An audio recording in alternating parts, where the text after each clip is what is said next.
Praise the lord. మన ప్రభు అయిన యేసుక్రీస్తు నామములో మీ అందరికీ నా హృదయపూర్వకమైన వందనాలండి. దేవునికి స్తోత్రాలు. ఈరోజు దేవుడు మనతో మాట్లాడబోతున్నటువంటి మాట కీర్తనల గ్రంథం 9వ అధ్యాయం 8వ వచనం. ఆయన యెహోవా నీతిని బట్టి లోకమునకు తీర్పు తీర్చును, యథార్థతను బట్టి ప్రజలకు న్యాయము తీర్చును.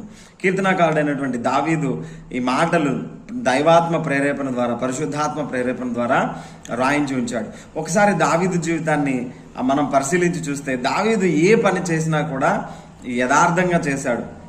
తన ప్రజలను ఒక ఫిలిస్తీయుడు అనేటువంటి గొల్యాతు వచ్చి అసలు వీళ్ళు ఎంత డోళ్ళు, వీళ్ళు ఎంత, నేను ఒక చేత్తో వీళ్ళని కొట్టి చంపేస్తానంటే దేవుని యొక్క ఆవేశంతో ఈ సున్నతి లేనటువంటి ఫిలిస్తీయుడు ఎంతటి వాడు అని చెప్పేసి ఆయన మీదకి వెళ్ళి ఆయన ఎత్తుని లక్ష్య పెట్టలేదు, ఆయన బలాన్ని లక్ష్య పెట్టలేదు, కానీ దేవుని యందు విశ్వాసం ఉంచి దేవుని యొక్క శక్తిని నమ్ముకొని ఆయన్ని చంపేశాడు. ఆయన్ని చంపినప్పుడు ఇశ్రాయేలుకు ఒక జయం వచ్చింది, ఫిలిస్తీన్లు పారిపోయారు. ఇదంతా యథార్థంగానే చేశాడు. కానీ అప్పుడు ప్రజలు ఏమన్నారంటే దావీదుకు 10,000 సౌలుకి 1,000 కొలది అని స్తుతించారు. దానిని చూసి ఓర్వలేనటువంటి సౌలు ఆయన మీద పగబెట్టుకొని ఆయన మీద ఆయన అంతమొందించాలని, ఆయనని చంపేయాలని, ఆయన ఉంటే నాకు ఇక రాజ్యం నిలబడదేమో, ఆ ప్రజలందరూ దావీదు వైపు వెళ్ళిపోతారేమో, ఇక నేను ఉత్తవాడిని అయిపోతానేమోనని భయపడి ఆయనని చంపాలని చూస్తూ ఉంటాడు.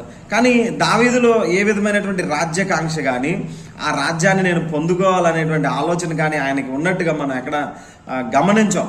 ఎందుకంటే ఆయన కేవలం దేవుని దైవాత్మ ప్రేరేపణ చేత ఒక ఫిలిస్తీయుడు, ఒక అన్యుడు వచ్చి దేవుని ప్రజలైనటువంటి ప్రజల మీద ఈ విధంగా అవహేళన చేసి మాట్లాడడం ఏంటి అనే ఒక రోషంతో ఆ పని చేశాడే తప్ప ఎక్కడ రాజ్యం కోసం చేయలేదు. అయితే తర్వాత దేవుడు ఎన్నుకున్నాడు. దేవుడు ఎన్నుకుంటే దేవుడే ఆ కార్యం చేయాలని దావీదు దేవునికే విడిచిపెట్టాడు తప్ప ఎక్కడ సౌలు మీద తిరుగుబాటు చేసి కానీ, సౌలుతో యుద్ధం చేసి కానీ, సౌలును ఓడించి తాను రాజ్యంలోకి రావాలని కానీ ఆ దావీదు ఎక్కడ ప్రయత్నం చేయడు. ఒకనొక దశలో సౌలు అంతగా హింసిస్తున్నప్పటికీ కూడా సౌలు దావీదు చేతికి దొరికితే చంపకుండా విడిచిపెడతాడు. దేవుడు అభిషేకించిన వారిని నేను ఎలా చంపుతాను, నేను చంపను, దేవుడే నా రాజ్యాన్ని ఆయన ఎన్నుకున్నాడు కాబట్టి ఆయనే రాజ్యం ఇవ్వాలని అన్ని విషయాల్లో కూడా యథార్థంగా సౌలుని చంపకుండా విడిచిపెడతాడు.